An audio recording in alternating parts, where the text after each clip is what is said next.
Everyone knows what a subwoofer is for, right? A subwoofer is for filling in at the very bottom of the frequency range so that in your home cinema system, the big explosions have all of the wallop that they need. And when you're listening to music, all of those enormous dance floor bangers have the proper sort of punch and attack. Equally, everyone knows that a subwoofer is a big box with a great big driver in. Now, supposedly, there's a subwoofer inside this box. But frankly, this box doesn't really seem big enough to fit that subwoofer stereotype template. So I think we should open it up and find out how Q Acoustics has fitted a whole load of bass response into a box that's even smaller than this box.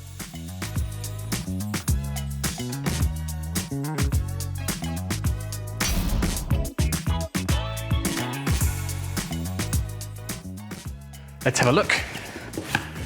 So, small box. Always good to get a small box inside the large box. Some instructions, maybe we'll refer to those. Some mains power, definitely useful. Some floor spikes with rubber boots, equally good news. Now this is going to have to go on its side. While we kind of tease this out of the box. Oh, there we go.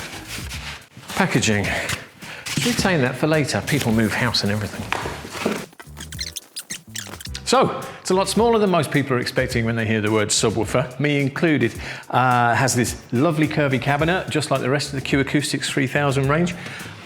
This is the back end, I think, with level control and crossover, and some nice cable management there behind a magnetic cover. Round at the front, there's nothing but a nice shiny Q Acoustics logo, which is even shinier when you take the sticker off. And then at the side is the business area. There's a 20 centimeter driver under here, and it's powered by 150 watts of internal amplification. At the bottom, 4 little feet, which all accept a floor spike.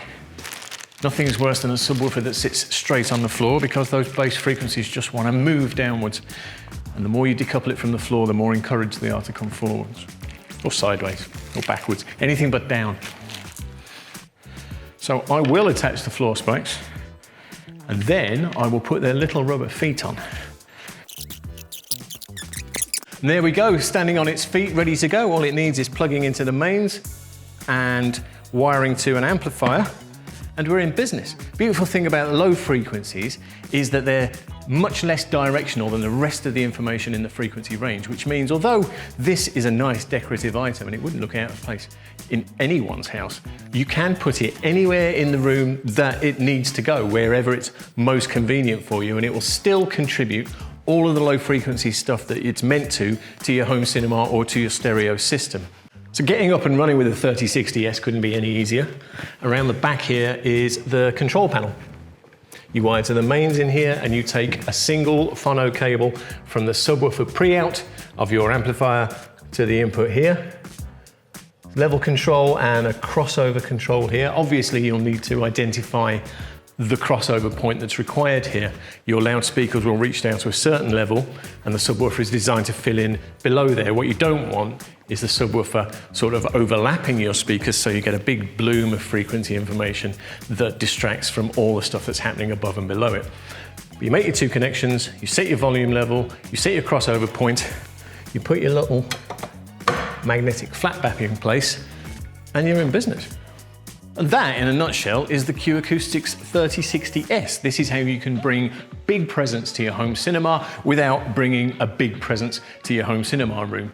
For more details about the way this is configured, about phase shift and all magic subwoofer things like that, you can visit the Q Acoustics website, where you can also learn all about how to build a home cinema system and everything else that you could possibly need to know about the Q Acoustics 3000 range.